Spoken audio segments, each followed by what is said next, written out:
We've all been working remotely for quite a while right now. We've mastered Zoom calls, we've mastered working from home with our pets around, with our spouse around, we've even mastered our work from home outfit. But amongst all this chaos, have you thought about your personal brand?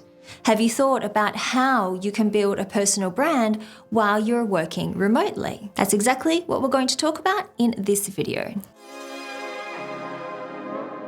I'm Cara Ronan, and I help emerging leaders just like you build your visibility and influence and unlock your leadership potential. If you want to see videos like this every week in your feed, then subscribe to my channel and hit the notification bell too. Don't forget to download your free gift from me, 21 ideas on how you can become known as a go-to expert. It's available on my website. The link is in the description below. So if you're a leader of a new team, you might have wondered, how could you build your personal brand while your team is still working remotely? Or how can I build a personal brand with people whom I've never met in person? I'll admit it is more challenging to build your personal brand while working remotely, but it isn't impossible. You see, the way you get others to become familiar with your personal brand is by communicating it.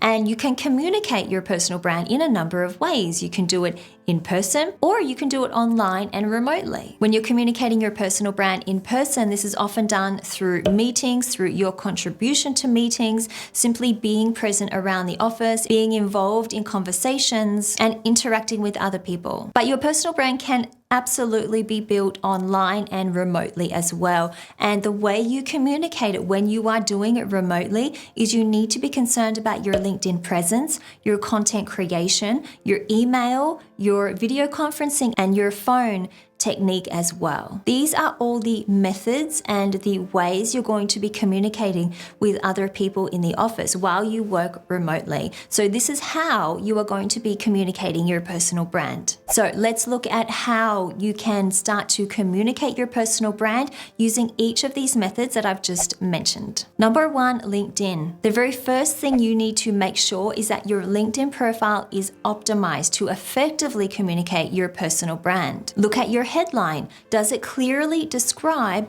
who you are, who you help, what value you bring, or is that a generic job description? Nowadays, LinkedIn allows you to write 220 characters in your LinkedIn headline, so use all of this space and make the most of it. Look at your About section. Does it clearly describe who you are, what you stand for, who you work with, how you help them, what results you've generated inside a company, and some personal information about you to make it a little bit more fun? Or is your About section completely blank? If you want to learn how to create a great About section for your LinkedIn profile, check out one of my other videos in the description below. Look at your content creation as well. Content creation on LinkedIn is a fantastic way to build and solidify your personal brand when you're working remotely. If the content you create is done well and it's done in line with your personal brand, then it's a very effective way to start communicating it. I talk more about content creation in one of my other YouTube videos, how to become a go-to expert on LinkedIn.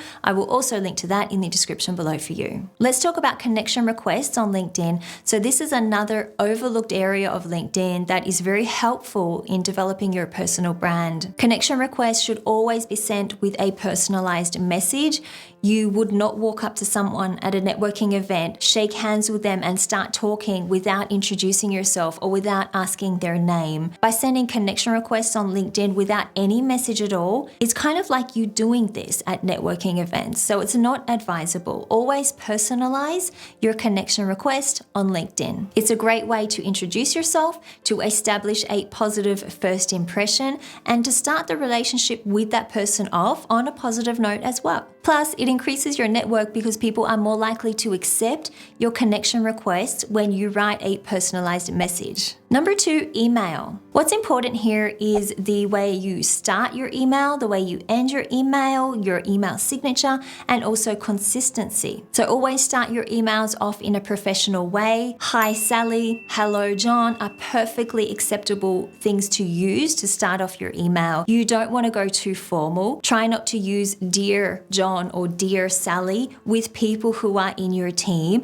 This is a bit too formal and it can create a bit too much distance and barrier with people you should be close to. Always use the other person's name. This is really important. It helps to make them feel special. It helps to make them feel important as well. And make sure you end your email messages with kind regards, with warm regards, or cheers, or thanks, or something like that to end the conversation and end the connection off on a positive note. Your email signature is an overlooked way to communicate your personal brand as well. So what I recommend you include in your email signature is your name, your title, the website of your company, any additional articles or videos that you have written or that you've been involved in, something that's going to help to communicate what you do and what you stand for. And also the link to your LinkedIn profile, because people will commonly want to connect with you on LinkedIn, and that's a great way for them to learn more about you and find out more about who you are. Consistency is really important in email. You need to respond to people, and you need to respond within an acceptable time frame. Set expectations with your team as to how quickly you will respond to emails. If you can't respond or answer their question immediately,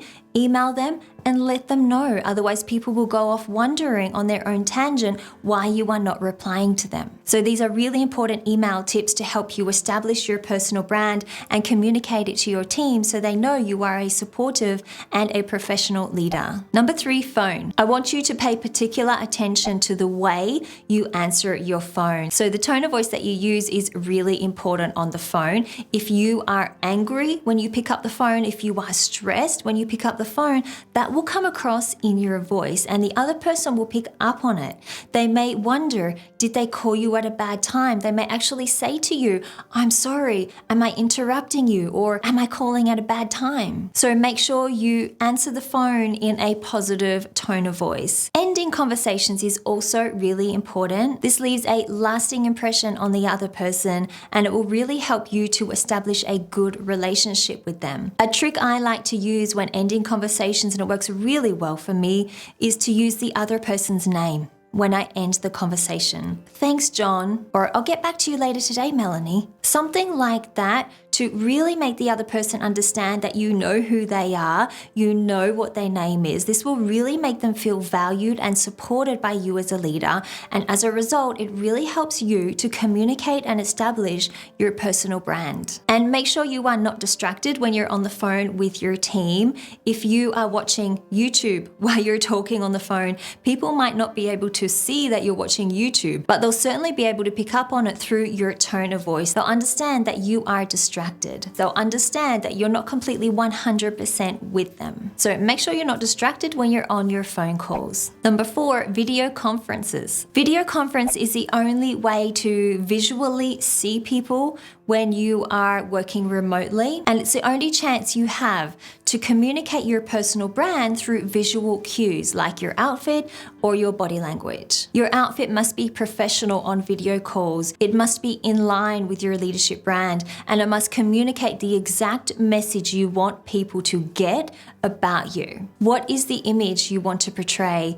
What is the image you want other people to have about you? Think about these things and try to pick outfits and choose outfits that reflect that image that you want to communicate. Your body language is really important as well on video calls because people can see it. They will be able to see if you are interested, if you are happy, unhappy, if you are stressed, if you are angry. They will be able to get all of these things on video calls through your body language. If you want to learn how to project confident body language, because that's something that a lot of emerging leaders do want to project, then check out one of my UDEMY courses, Powerful Confident Body Language for Women. The link is in the description below. And if you want more tips on how to lead virtually or how to look good on video calls, then check out these 2 videos in the description below. Number 5, other tips. Now it's time for some other tips for you that didn't fit into any of the other categories. So when you start a new role as a leader with a new team, it's really important that you organize a Zoom call with them. And in last week's video, I shared an activity, a really helpful activity that you can do with your team when you are starting to work with them for the very first time. So head to last week's video. I'll link to that in the description below if you want to know what that activity is all about. Another thing you can do is after each Zoom call you have with your team, send a follow-up email. simply thank them for attending the Zoom call, thank them for their input, and specifically thank people who have provided relevant information or valuable information for that call. This will really help your team to feel supported, and it will help you communicate your leadership brand as well. It's also important to remember your team's birthdays, anniversaries, or other important events like that, and to send them a quick message when it's their birthday. You can also send out research, reports, articles, or videos to help your team do their job better. This is basically giving your team valuable information that you think will help them be better at their job. You can also incorporate